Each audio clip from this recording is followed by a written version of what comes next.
It's 2012 and Hurricane Sandy is approaching New York City. The director of the ICU in Bellevue Hospital has to make a choice. A number of choices. The electricity will cut out. Ventilators will fail. There aren't enough for all the patients. Dr. Evans is forced to make a stark decision with limited information. Who will live and who will die? She looks down a list and puts check marks next to patients' names. Of course, doctors make these decisions all of the time. We have limited resources, limited space, and limited time. Who gets prioritised in what ways, which methods are used? One obvious answer is to maximise results, prioritise those with the best chances of survival, with the best quality of life. But even this is fraught with problems. Prioritise the young over the old, the immature over the wise? How do you quantify quality? Maybe a lottery is fairer. These are philosophical questions, ethical questions. And the more you explore them, the more one unavoidable truth becomes obvious. There is no absolute truth, no answer that doesn't have its alternatives. The situation is absurd. Definition: unreasonable, illogical, inappropriate. Albert Camus was an early 20th century French philosopher whose works expressed a philosophy of the absurd. In the Myth of Sisyphus, published in 1952, Camus challenges the idea of reason, logic, and rationality, describing the limits of our understanding of the world as humans, protesting that philosophy itself is an almost useless and self-negating task. Camus is always asking that age-old question: what is the meaning of life? Because if we knew the answer to that question, we'd know how to act. The question of acting is an ethical question. What should we do? The traditional answers to these questions have, for millennia, come from religion. Religion tells us what we should do and why we should do it. We should not kill because we'll go to heaven if we don't. Answering these questions secularly, without the aid of a higher celestial authority, becomes more difficult. For Camus, in fact, it's almost useless. How can we ever know what to do with any certainty, when even the clearest questions have exceptions? I shouldn't kill. What about in the last resort? What about to protect? What about to save the lives of millions? And do we kill through inaction? This is a caricature, but every single action we take is laden with these problems. Every decision could be the wrong one. Every movement has an infinity of alternatives. Philosophy is often the search for absolutes, universals, guarantees. But when we stop to think, no guarantee of absolute truth can be found. Should I eat this toast now, or wait half an hour? Should I eat bread or cereal? Should I start this job or that one? Should I ring this friend or that one? Should I ring them now or later? Should I make this move or that move? In everyday life, we usually act through habit. We wake up, eat breakfast, get on the bus, do the job that's been taught to us. We rarely have to think, to really think. Only when we're forced to do we contemplate ethical problems. A heart attack? Maybe I should change breakfasts. Global warming? Maybe I should cycle. Thought requires force. Is my boss being unfair, requiring me to come into the office? Should I shut my small business and lose my ability to live, or open and risk infecting others? Should I visit my grandma even if I have no symptoms? Should divorced parents still share custody? Should governments even ban exercise outside? When we try and work through these problems, there's often no right answer, only bad choices with limited information. Decisions often have to be made at random, with a gut feeling, not a rational calculation. The absurd, Camus writes, is lucid reason noting its limits. So we've been playing a lot of chess on holiday, and I feel like chess really demonstrates Camus' observations on the limits of reason. I can look across the board and think about a number of moves. I can think about where this piece moves and this piece moves and where this piece might move. But After a couple of moves ahead and considering what can be taken, what can't, I quickly meet the limits of my reason, and I find that one move is going to be as good as another. So when this happens, the best thing to do is just to move anyway. The New York Department of Health ventilator guidelines state that during an epidemic, patients should be prioritised on a first-come, first-served basis.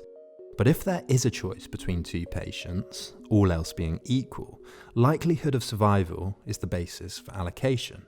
But which variables are included here? The young are more likely to survive than the old, but what's the cutoff? Advanced cancer patients often don't make the cut, but how advanced? And it does get darker quite quickly. The rich are statistically more likely to survive than the poor because of healthier lifestyles. And in America, for example, this means that statistically, white Americans are more likely to be prioritized over black Americans who have underlying health conditions that are the product of poverty and history.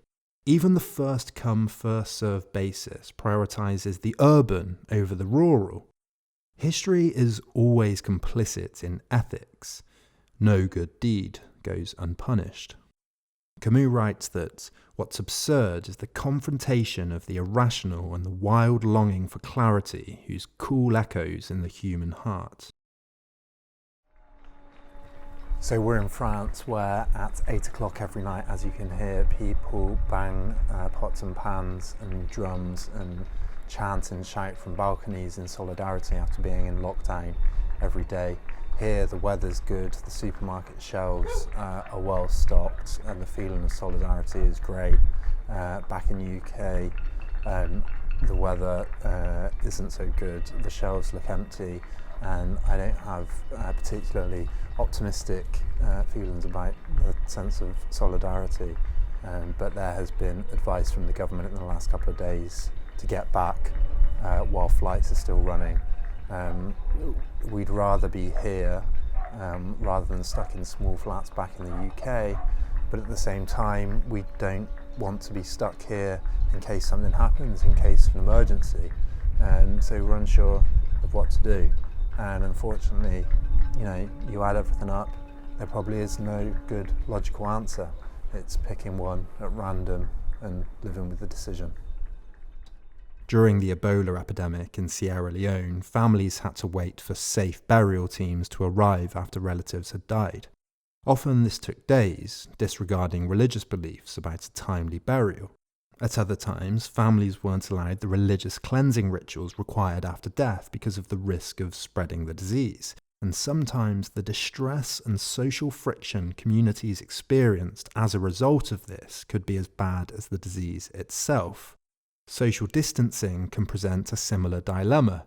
How long can societies really isolate before the economic slowdown kills more than the virus itself? What if it went on for months? For Camus, the absurdity of habit and the limits of any transcendental reason are illustrated by the image of Sisyphus, condemned by the gods to roll a rock to the top of a mountain every day, only for it to roll back down for him to repeat all over again.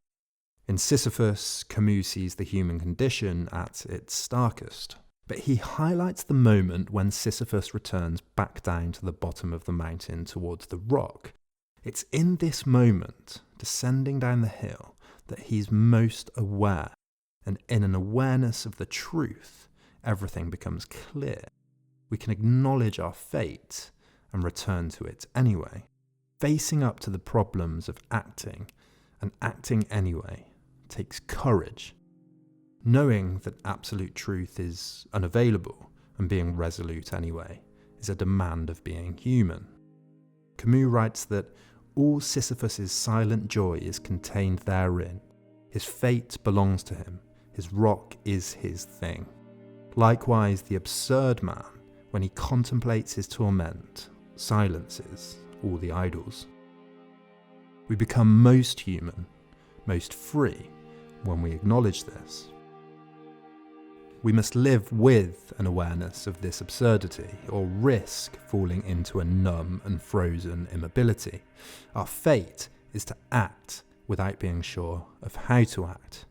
The important thing, Camus writes, is not to be cured, but to live with one's ailments.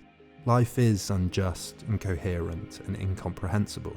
We must live anyway.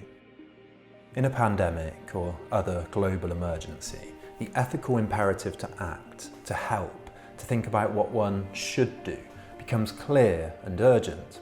We must act now. But we, people, live under the dark cloud of emergency conditions daily.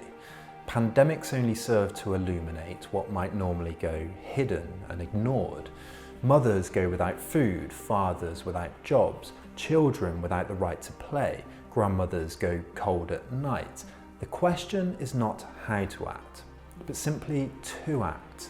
Until we continue to solve these problems, like we have the injustices of the past, only inaction is immoral. Complacency and indifference are inexcusable. It's the absurdity of enjoying the lack of clarity and acting anyway that's integral to the human condition. There's a line in Sisyphus that strikes me. It goes, "In the time of the absurd reasoning, creation follows indifference and discovery. It marks the point from which absurd passions spring and where the reasoning stops." In other words, when our reasoning stops, our body, its movements, its ability to create something new, to make its mark on the earth, begins.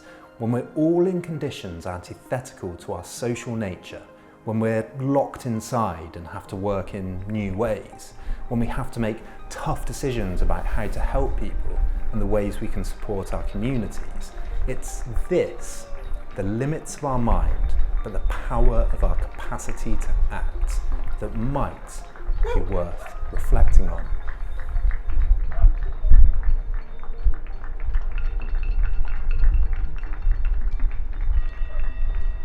If you like these videos, I need your help, and here's my request. If you think you get the same value from 4 of these videos as you do from just 1 cup of coffee, then please consider pledging just $1 per video. That's $3 to $4 per month to keep this channel going. You can even limit your pledge to $1 a month, and if you pledge $5, I'll add your name to the credits. To those that already support then and now, thank you so much. This channel just wouldn't exist without you. You can also hit like, share, follow me on Twitter and Facebook, etc. All of these things really contribute to helping then and now grow. Thanks for watching and see you next week.